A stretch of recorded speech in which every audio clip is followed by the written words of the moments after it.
the management committee, and we do have a quorum. So with that, we have the agenda before us. Are there any changes or edits to the agenda? Seeing none then, without objection, that agenda is approved. And then we also have the draft minutes from our May 8th management committee meeting. We've all had a chance to look at those. Are there any edits, changes to those draft minutes? Move approval. Moved by Lilligren, is there a second? Seconded by Osman. Any further discussion? Seeing none, all those in favor say aye. Aye. Those opposed, no. And that passes unanimously. We'll now move on to our non-consent business item, and that is 2024-125. It's the same week, road liability insurance for North Star Operations. And will you be presenting? I will be. Oh, yes, that's Madam Chair. fantastic. I will. So thank you, Madam Chair. Good afternoon. Good afternoon, committee members. This is a business item.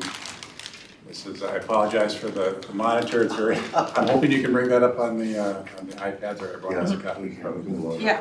This is a seeking authorization to renew the council's railroad liability insurance for North Star commuter rail operations for June 1st of this year to June 1st of next year, at an amount not to exceed $2,550,000. So we have several agreements with Burlington Northern for commuter rail, and those agreements require this insurance. And in those agreements, we have to have the limit of insurance to match the federal passenger rail cap, which is $323 million per occurrence. It's a lot of insurance, so whenever you get to that level of insurance, you utilize several different insurance companies, which is depicted on this tower of insurance, this chart that you see in front of you.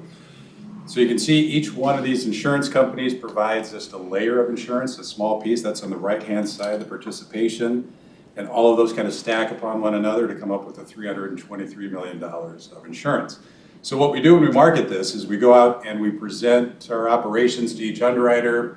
We want to make sure they're comfortable with what our safety culture is, our operational culture, and then we want to see who wants to participate on the program. We really focus on that bottom layer, the lead layer, because that lead layer sets the stage for pricing and coverage throughout the rest of the tower. So we lock in that lead layer, we get the quote from them, and then we go to build out the rest of the tower. So you can see this has changed over the years. We used to have maybe 15 different carriers placing insurance. They provided more limits. What happened over the years, you have these catastrophic claims. Every time you see something in the news that, like the barge that hits the bridge, it's a small industry. Insurance companies that pay out on those claims or wildfires or whatever also write this insurance, so a lot of times they change what they're able to provide on the rail liability piece, which is why we have over 30 different placements right now. So we went through the marketing process, and AXA XL has been our lead layer for many years. They're a great partner. They come out here on a regular basis. They tour our operations. They understand it very, very well. And the recommendation is that we continue with this next renewal with AXA XL as the lead. And again, in an amount not to exceed $2,550,000. And Chair Johnson, I'd be happy to answer any questions. Yeah, are there any questions? Well, this is great. Thanks. Appreciate all your I'm expertise sorry, in Madam this. Chair, one quick Yeah, question. go ahead. I'm just trying to, and yeah, thanks. And so, how often do we do this? This isn't annual, is it? Chair ahead, Johnson, Committee Member Lilligren, yes, it's annual. Oh, okay, all right. Just have to remember, all right. And so, the question I have, so on this chart, where is this new contract showing up? Or is it the whole stack and they're the significant piece of it for this particular North Star, just so I'm tracking with you? I'm just reading that. Am I in the wrong item? Well, Chair Johnson, so it's an insurance contract. Yes. So we'll have an insurance policy for every one of these. Yes. But the primary one is that lead layer. Okay, got it. And, okay, just explain, I know I've done this before, but lead layer is where again? Show, So like, that's the very bottom? yeah, the very Okay, bottom. So got that's it, the got first layer. So Yes, they provide, AXA XL provides the first $15 million of coverage. yes, And then the next layer is a $10 million coverage by Aspen. And yes, then it builds out the different color coding all the there. way to the top. I like seeing it like this, thanks. Yes, and then that's where we get to the 323 million That's the limit is 323 million. on the top, okay. Yes. And then it's double aggregate coverage up to 100 million, is that right? Yes, so Madam Chair and committee members, so the double aggregate means that we actually have we could have 2 occurrences that reach the full limit there. For 100 million, we could have 2 occurrences that cover the 100 million. Okay, Above that, the single aggregate, what we have in place there is we have the opportunity or the option to buy another limit. So the aggregate is the most an insurance company is going to pay in a policy period, no matter the number of losses that you have. yep, A double aggregate would mean they would pay that twice. okay, A single aggregate would mean they'd pay it once. If that happens, contractually, we'd have to go out and purchase a reinstatement, which means they would provide it a second time, which would be additional premium, which would mean I would be back before you on that. But if you consider what it would take to get to that, we'd have to have 2 majors, $323 million losses, which Yeah. would be 2 catastrophic losses. For more context, we have no open claims right now. Knock on wood. It's, now that you said that. so when we present this to the underwriters, I take our director of commuter rail operations, Tony Hebert, does a great job. We talk about the safety culture. We just don't see a lot of claims on this. Okay. And the pricing that we get from the underwriters is reflected on that. Great. Yeah. Councilmember Osman, or were you done, Councilmember? No, I'm done, Lilligren? and after Councilmember Okay, Osman, I just, yeah. Thank you. I just want to ask, is it the same carrier we had last year? Chair Johnson, Councilmember Osman, for the lead layer, and primarily, yes, it's the same. You'll see some of the new carriers in here that because some insurance companies just exited the market because of reinsurance or whatever their corporate philosophy is. They may have just gotten out of the market altogether. So when that happens, we go to other insurance companies and say, hey, look, we have this opening for $2.5 million of coverage up here at this top part of the layer. Are you interested in what's your price? Can you match this price? And then they would come in and fill that. So it changes a little bit from year to year, but the lead carrier, AXA XL, has been our lead carrier for quite some time. Okay. Great question, thank you. Yeah. Councilmember Lilligren, do you want to follow up? Yeah, if you don't mind, just because we have a minute, Yeah, just yeah. more for my own edification, but the, you know, I know what my homeowner's insurance is doing right now, for example, we're in the process of filing a claim, I know at my day job where we have to insure a building and things, and some liability, and then there's been these high profiles, you know, barges hitting and ships hitting bridges and other things. And there was this article, was it yesterday, about Minnesota leads the country in increases in insurance premiums, if I'm not mistaken, or some indicator like that. And so I'm just wondering, are we seeing that in this level of public infrastructure liability insurance? Is the market really rising? Chair Johnson, Committee Member Lilligren, yes. The short answer is yes, we do see that. I wouldn't say it's as drastic as what we might see on, I'm not familiar with that article, but my guess is it's homeowners insurance or auto insurance. Those are seeing greater increases. But whenever there's around the world, whenever there's a large incident that involves insurance, most of these insurance companies, that you see by the number of insurance companies that we have, will have some piece of that. Sure. And it makes them take a look at their underwriting differently. Sure. So sometimes they get out of the market. I will say that with North Star, we're in a very good spot because of the way it's run and because of our great safety record, Okay. that the carriers want to participate Okay. with us. So we present to more than just what you see here. We have Sure. carriers that want to be on this program that we just don't have an opportunity for them to be on it. Okay, thanks, I appreciate it, thanks, man. Councilmember Barber? Thank you, Madam Chair. So it kind of couples with all this general insurance thing. So with the increases we're seeing locally, is some of that dependent not necessarily to claims here, but because insurance companies are pulling whole cloth out of some states, so they have to make money somewhere else. Chair Johnson, Committee Member Barber, yeah, that is a part of it. Another part of it is our ridership has gone up a little bit. So to put this in more context, the premium that we're seeing is about a 5.4% increase compared to last year.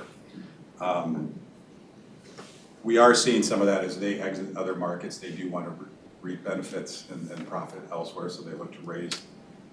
Even on accounts that have no losses and are very safe, it's just their insurance treaties mandate you need to bring in this amount. The premium you bring in per $1 million of coverage that you provide, you need to bring in this amount. So a lot of times we run into situations where insurance companies because of their insurance treaties and their corporate philosophy, just can't participate in our pricing. Sounds good. Good to know. Councilmember Pacheco. Madam Chair, members, well, I think all we have to do is sit through this weekend and we'll have more roofing companies knock on our doors after these storms going through. I think these boom, boom, boom, so it's, and then they state that even they're cutting back on just automatically approving some of these roofs, and they're really drawing the attention. Chair and committee members, I would just say that what's so critical about this and so important about this is that we get to meet them and we partner with these underwriters. Sure. We will have to talk to the very same underwriters for our Green Line extension as well, because we have to have a separate, I don't want to get too sidetracked here, but there's a separate tower we'll have to get for this as well. So that'll be coming towards the end of the year, another presentation for another tower. But we have a very strong partnership with them, strong safety culture. It's all going to play out to be a very good position for this insurance that we need to get. That's great. Mr. Babbitt, I didn't see it reading the staff report beforehand, but I really appreciate you just saying this is a 5.4% increase over last year. And so if it was in the memo, my apologies for missing it, but that data is really helpful for, and policy meetings year over year and stuff like that. So I'll just put that out there. Thanks. Great. Any other questions? And again, just, kudos to everybody who's operating and managing safety on this line and all the lines. It's great, because if we didn't have a good experience rating, or however you do it at this level, it could be disastrous. And I can't imagine every region, maybe they're all doing well like we are, but it's good to know with rates going up and just all the weird stuff going on in the world. And it's just interesting too to see this list. London loves us, of course, insurance, and Bermuda, of course, but yeah, one little US company got in there too, so it's just interesting, kind of a little tutorial for us today, so great. Thank you. Yeah, and this will be on our council agenda tonight as well, so are there any other questions or discussion? Seeing none, then I'd entertain a motion to move forward that the Metropolitan Council authorize the renewal of its railroad liability insurance effective June 1st, 2024 to June 1st, 2025 for North Star commuter rail operations in an amount not to exceed $2,550,000. So moved. Moved by Lilligren, seconded by Osman. Any further discussion? Seeing none, all those in favor say aye. Aye. Those opposed, no, and that passes unanimously, so thank you very much, Phil, appreciate that. We'll now move on to an information item, and it is the FTA's semi-annual disadvantaged business enterprise report, and we've got Ashante with us today, so thanks for joining us, Ashante, and welcome. Thank you, Madam Chair, Council and Committee members. Ashanti Payne, Assistant Director, Office of Equity and Equal Opportunity, and pleased to be here with you to present the Federal Transit Administration Semi-Annual Disadvantaged Business Enterprise Report. As you know, the Office of Equity and Equal Opportunity administers the FTA Disadvantaged Business Enterprise Program on behalf of the Council. And that is part of our requirements, and part of our requirements is that we report twice a year in June and December to FTA and the U.S. Department of Transportation our outcomes and results in terms of DB achievement and participation to ensure continued funding from those sources.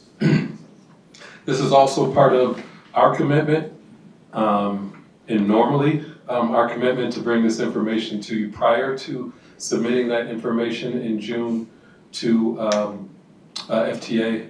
However, I will admit that we did submit it early, really just in anticipation of the May 9th, the new program rules went into effect that have additional reporting requirements and information. So we wanted to get ahead of that and get this report in.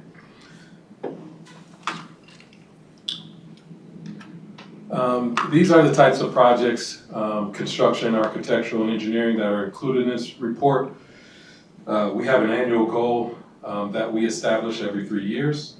And for federal fiscal years to 2024 to 2026, our annual goal is 13.4%. In order to achieve or exceed that goal, OEEO staff sets individual goals on specific projects that are administered with federal funds. So bottom line is that we achieved in the first half 9.6%.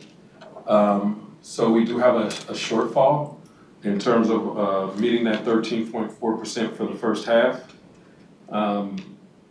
If you recall, last federal fiscal year, we also had a shortfall of 6.5%, but in the second half, we more than made up for it, and we ended up at 20.1% overall. We are hoping for that same outcome in anticipation. A lot of more awards happened in the second half of the fiscal year in projects than the first half. A big reason for the shortfall was allocated to one project that made up the majority of the dollars awarded this reporting period, and we did not have a goal, a DBE goal on it, and there was no DBE participation or commitments on that project. This is how it broke out in terms of gender and ethnicity. Again, the dollar distribution is being led by non-minority women, and then followed by Asian Pacific Americans. This just breaks down the total number of DBEs by location and ethnicity, where they're located in the percentage and number of contracts awarded in the June reporting period for context. Again, here are the major contracts awarded. The one I spoke of that made up over 28% of the total contracted dollars was this fare collection system upgrade that had the 0 dB percentage, but also Metro B-Line Construction West that had a DBE commitment of 15.4%, and then Blue Line Enhancement Phase 2 had a 15.84% DBE commitment, or 7.3% commitment. Those were the three major projects that are driving this report for the first half. Some of the success stories: we had one DBE firm that was awarded 2 prime contracts. The award of prime contracts is one of our major performance indicators that we closely monitor because it really impacts the bottom line when we can directly contract with MCUP firms. And then 5 contracts were awarded to Asian Pacific American firms for almost $2.2 million. And first half last year, we did not have any contracts awarded to that demographic. Again, just in terms of some of our process improvements, we've been reporting on these quarterly. What I will highlight in terms of this slide is one, for the first time in the council's history, we were granted some Thrive Equity funds to do support services, training and development, technical assistance to certify small businesses. We've had help. We've contracted with a third-party vendor. We've had some of those trainings take place, and through our quality control process, we have gotten feedback and understanding of how we're doing. Everything is positive. The businesses have reported to us that this is worth their time. They're excited. They've been surprised by some of the services that are provided by the vendor that we've contracted with.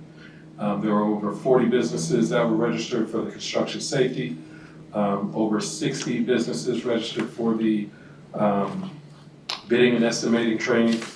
We'll also be doing how to locate opportunities and do business with the council, understanding the change order process, and then there's one-on-one consultation services.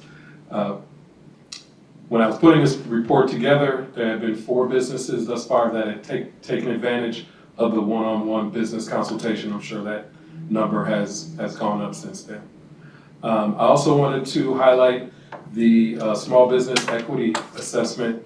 Again, we've hired a third party to take an independent look on our administration of our small business programs in relation to the outcomes relative to equity, and to make recommendations, determine what we're doing well, what we could do better, and where there's opportunities for us to grow. And with that, I will take any questions. Great, thank you. Are there any questions? Councilmember Pacheco? Madam Chair, members, when will these equity assessment be complete, or when we're gonna see the findings? Madam Chair, Councilmember Pacheco, according to the project schedule this fall, so October, we've had some listening sessions with small businesses and larger, longer established businesses. We've also had some listening sessions internally with staff. We're doing focus groups, and there's also gonna be interviews, phone and other interviews conducted. And then we are coming to our internal council leadership exec team in June to we'll have some data then in terms of themes that are coming out that we can share with our council leadership later in June. But the full report recommendations, we're anticipating fall, October, November timeframe. Thank you. Any other questions? Appreciate it. Yeah, thank you for the presentation, thank you for getting the report in, because that's a good idea. And, You know, I'm sorry, yeah, just a Councilmember comment, Walker, thanks, for Sunny, sure. sorry. But I really appreciated you giving us a little more detail on the support services that the Thrive Equity Funds were allocated toward. And it'll just be really interesting to hear more about that as we go forward, and especially as we move into the 2025 budgeting season, how effective is this? And I guess since I have the floor, Madam Chair, I just remember from my own experience during my time in Minneapolis, we were trying to do a lot to advance DBEs, MBEs, and the social aspect was really important and effective in putting, large-scale developers into rooms with potential disadvantaged business owners. Really accelerated that process. So I like to see the meet and greet part on here, and I'm always kind of interested in that sort of the kind of social aspects of advancing these causes. Yeah. Thanks. Thank you. Anything else? Councilmember Pacheco? Madam Chair, members, because my role with the Latino Chamber, we've been applying for different grants. This was the first year, actually this last legislative session was the first year that chambers and associations could apply for grants through DEED. It's the Department of Employment and Economic Development. And we had a direct appropriation to work with, to expand our services to Greater Minnesota. It was like $250,000 over the biennium.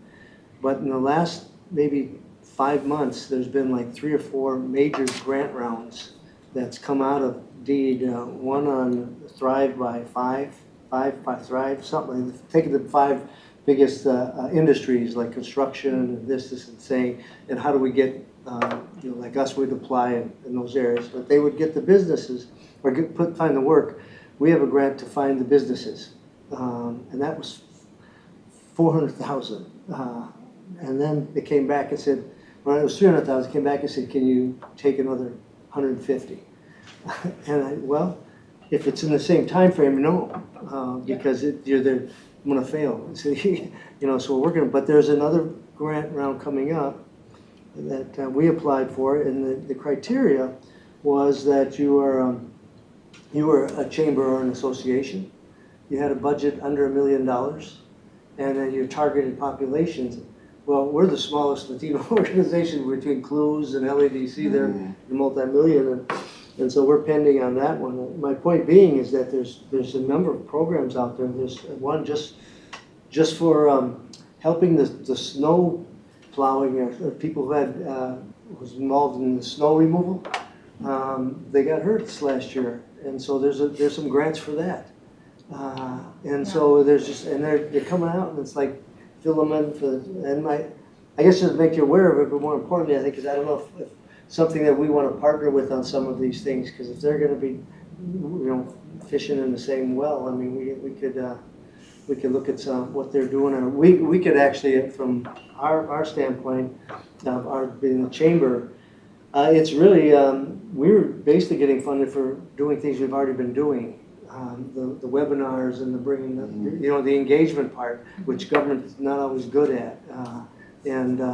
So anyway, take a look at that and see if there's anything we could partner with, but and make others aware of it. It's just, I'm surprised how many programs are out there right now, and niche kind of programs as well. No, that's very interesting, and thank you, Councilmember Pacheco, for your leadership on that. And, whether it's, the Black Chamber, or, there's a lot of women's association too that are multicultural. I mean, I don't know how that gets organized or formulated, but, it is good to try to connect the dots. So it's not just, ethereal training, but it's actually, and here's where you go apply, and here's where you get in the system. So whatever we can do, that'd be great. And if you're already working with some of those groups, let us know too. And we've chatted about that, maybe Mita and others as well. So, Councilmember Osman. Yeah, thank you, Chair. I just wanna know the difference between setting the DBA goal for 3 years and the MCAP goal for the 2024. The number was different, 3044, was it different? Yes, Madam Chair, Councilmember Osman. So the DBE goal and how you set your DBE goal every 3 years is prescribed in federal regulation 49 CFR Part 26. Wow, Shaw. So it's a really kind of, process. You can go beyond that, but it has to be approved by FTA and submitted. Our MCUP goal, there is no regulatory requirement to have an MCUP goal. We take a look and just based on what we know, based on our interactions with the business units, and through our leadership, we arrived at 14% for construction and contracted services and 10% for P-card purchases. So we have complete discretion in terms of establishing our MCUP goal versus the FTA DB goal. And 1 year, not 3 years like DBA. Yes, I think we changed it in 2020 or 2021. We upped it to 14%. I believe it was 2021. The MCUP goal. Yeah. And it's been there since 2021. Thank you. Yes. Any other questions? All right. Well, thank you very much to you and the team. We really appreciate it, and we look forward to the next group. With that, I see no other business to come before this body. So without objection, the meeting is adjourned. Thank you.